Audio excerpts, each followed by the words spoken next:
KMP expressway के साथ साथ बनने वाले हरियाणा ऑर्बिटल रेल कॉरिडोर का मुआवजा बढ़ाने के लिए 19 दिन से धरने पर बैठे किसान आज हरियाणा के मुख्य सचिव और जिला उपायुक्त झज्जर समेत कई अन्य अधिकारियों पर एफआईआर दर्ज करवाने के लिए एसपी से मिले।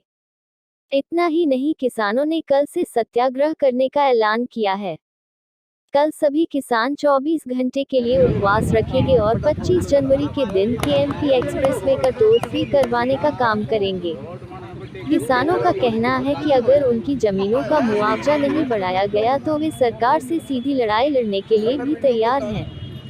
किसान नेता रमेश दलाल की अगुवाई में किसान झज्जर के लघु सचिवालय पहुंचे और एसपी वसीम अकरम से मुलाकात की। किसानों ने उनकी बेशकीमती जमीन का मुआवजा कम आंकने के लिए विभिन्न अधिकारियों पर एफआईआर दर्ज करने की मांग की है। दरअसल किसान पिछले 19 दिन से अपना मुआवजा बढ़वाने के लिए धरना प्रदर्शन कर रहे हैं, लेकिन कोई भी अधिकारी अब तक उनके पास उनकी समस्या जानने के लिए नहीं पहुंचा। तो ऐसे में किसान सबूतों के साथ अधिकारियों पर एफआईआर दर्ज करवाने के लिए एसपी से मिलने पहुंचे। किसान नेता रमेश दलाल का कहना है, हरियाणा ऑर्बिटल रेल कॉरिडोर के लिए अधिग्रहित की गई जमीन का मुआवजा स्थानीय अधिकारियों ने कम घोषित किया है। मुआवजा बनाते समय सरकार के कानूनों की अवहेलना तक की गई है। कई सारे कानूनों को दरकिनार कर किसानों की बेशकीमती जमीन का बहुत ही कम मुआवजा घोषित किया गया है। इसलिए उन्होंने एसपी वसीम अकरम से मिलकर मजबूत सबूतों के साथ मुख्य सचिव डीसी झज्जर एसडीएम बहादुरगढ़ के खिलाफ आईपीसी की विभिन्न धाराओं के तहत एफआईआर दर्ज करने की है। विभिन्न धाराओं के तहत अगर अधिकारियों पर कार्रवाई होती है तो अलग अलग कानून के उल्लंघन के लिए अलग अलग 7 साल की सजा का प्रावधान कानून में है। रमेश दलाल का कहना है कि एक तरफ तो सरकार केएमपी एक्सप्रेसवे को ना तो स्टेट हाईवे मानती है ना ही नेशनल हाईवे, वहीं दूसरी तरफ इस पर चलने वाले वाहनों का टोल टैक्स नेशनल हाईवे के हिसाब से वसूला जा रहा है। रजिस्ट्री करते समय तो स्थानीय अधिकारी केएमपी एक्सप्रेसवे के साथ लगती जमीन पर कलेक्टरेट के हिसाब से 2 गुना स्टैंप ड्यूटी वसूल करती है और किसानों का मुआवजा बनाते समय आधे मूल्य के हिसाब से मुआवजा बनाया गया है। इसलिए उन्होंने चेतावनी दी है कि वह कल 24 घंटे का उपवास रखकर सत्याग्रह आंदोलन की शुरुआत करने जा रहे हैं। इतना ही नहीं, किसानों ने 25 जनवरी को केएमपी एक्सप्रेसवे पर स्थित मानठी टोल प्लाजा को फ्री करने की चेतावनी भी दी है। वहीं इस मामले में जब एसपी वसीम अकरम से बात की गई तो उनका कहना था कि किसानों ने उन्हें शिकायत दी है। शिकायत में जो आरोप लगाए गए हैं, पहले उनकी जांच करवाई जाएगी और उसके बाद आगे की कार्रवाई की जाएगी। इस हिसाब से मिले, क्या मुद्दा है? आज हमने एफआईआर दर्ज करवाने के लिए लिखित में शिकायत दी है और शिकायत के साथ हमने सबूत का वर्णन किया और क्या क्या अपराध इन्होंने किया। जो केएमपी के साथ लगती हुई जमीन है उसकी स्टैंप ड्यूटी रजिस्ट्री के टाइम तो ले रहे दुगनी और मुआवजे के टाइम दे रहे उसका आधा।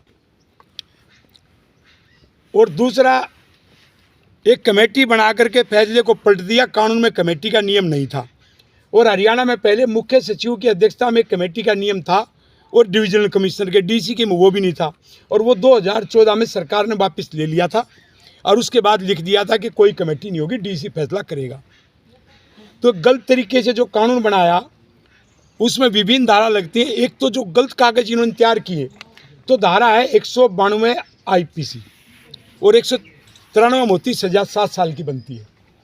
वो है कि जो कोर्ट में कागज जाएगा, क्योंकि ये कोर्ट की प्रोसीडिंग थी आर्बिट्रेटर की और कॉम्पिटेंट अथॉरिटी लैंड एक्विजिशन, उसमें जो कागजों में घपला किया उसमें 7 साल की सजा बनती है। उसके बाद 420 हुई।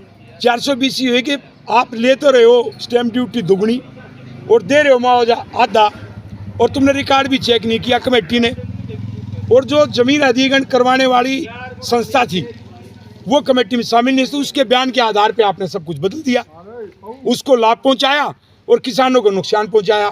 तो उसको लाभ पहुंचाने में और किसान नुकसान पहुंचाने में 420 भी बनती है। एक धारा है 166 आईपीसी है कि जो अधिकारी प्रधानमंत्री तक है, पब्लिक सर्वेंट, वो कानून कुछ है और उसके उल्लंघन करके कुछ करते हैं तो धारा 166 लगती है। तो कानून इनको हमने बता दिए 4 गुना मुआवजा है, 2 गुना इस रोड का मिलना था। एक पुनर्वास होता है रिहेबिलिटेशन, वो तो इन्होंने पास ही नहीं किया, जबकि वो मैंडेटरी था, उसमें नौकरी का भी प्रावधान है। तो कानून के उल्लंघन में धारा 167 और इसके अतिरिक्त कई धारा जो अपना जमीन अधिग्रहण कानून है 2013, उसकी धारा 84 मेलाफाइड इंटेंशन, गलत तरीके से काम करना, और उसकी धारा 85 कि उसके कानून को न मानना 2013 के, और धारा 87 ये कहती है कि हेड ऑफ द डिपार्टमेंट यानी मुख्य सचिव उसके संज्ञान में भी है, और फिर भी गलती होती है तो वो भी साथ में दोषी है।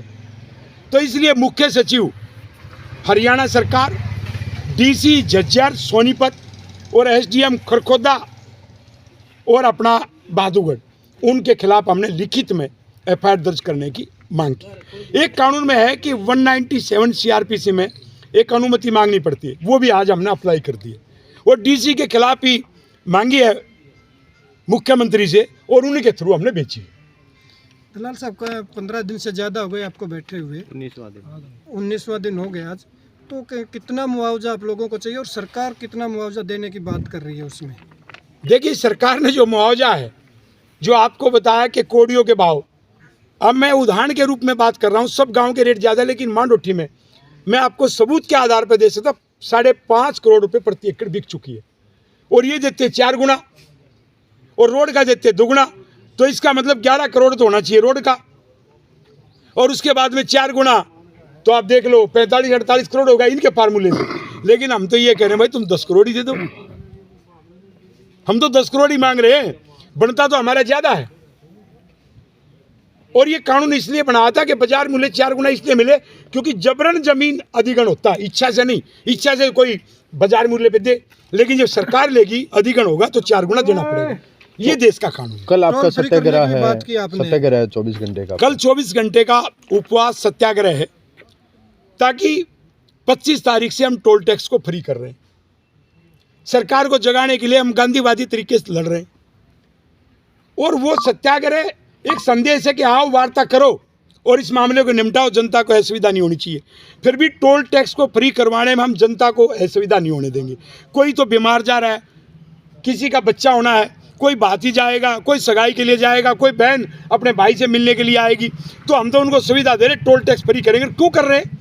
ये कह रहे हो रोड नहीं है, भाई रोड है तो दुगना मुआवजा देना है, आपने दुगना मुआवजा नहीं दिया, रोड नहीं माना है, तो हम टोल टैक्स उसको फ्री करवा रहे हैं।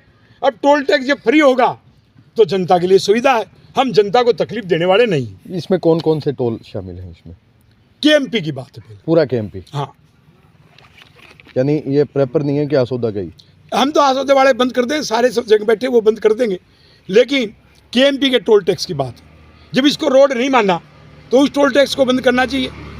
उसके बाद मैं आपको बताऊं कि हमारी लड़ाई यही नहीं है, जो ज़मीन अधिग्रहण में नया बदलाव आ गया हरियाणा विधानसभा से, 24 घंटे में ज़मीन लेना, और 4 किलोमीटर जो ये रोड जा रहा है, जो सारा से आरा गिरावट से, इस पर भी 2-2 किलोमीटर दोनों तरफ है, और जो रेलवे लाइन झज्जर से अपनी रोहतक गई हुई ना, उस पर भी 4 किलोमीटर की बेल्ट जाएगी, और केएमपी पे भी जाएगी। आधे हरियाणा की ज़मीन चली जाएगी 24 घंटे में कम मूल्य पे 4 किलोमीटर की बेल्ट, क्योंकि जापान से समझौते में DMIC योजना है, और बंदरगाह पे सस्ते भाव में ट्रांसपोर्टेशन से अपना माल पहुँचे और विदेश में जाए, स्कीम बढ़िया।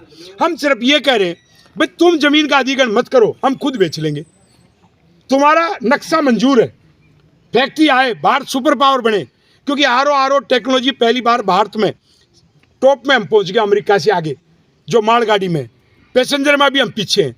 तो योजना अच्छी है, लेकिन योजना का लाभ किसानों को मिले, इसलिए मैं कह रहा हूं कि मेट्रो का विस्तार बादली तक, आसोदा मांडोठी तक और खरखोदे तक आनी तो बाद में है, नक्शे में, लेकिन पहले ले आओगे तो हमारे रेट बढ़ जाएंगे। तुम पहले ज़मीन छीनते हो फिर उसको लेके आते हो, किसानों के साथ धोखा क्यों भाई? इसलिए हम इस आंदोलन में हमारी कई मांगे हैं, और SYL का पानी हरियाणा से 108 हिंदी भाषी गांव, ये भी हमारी मुख्य मांग है।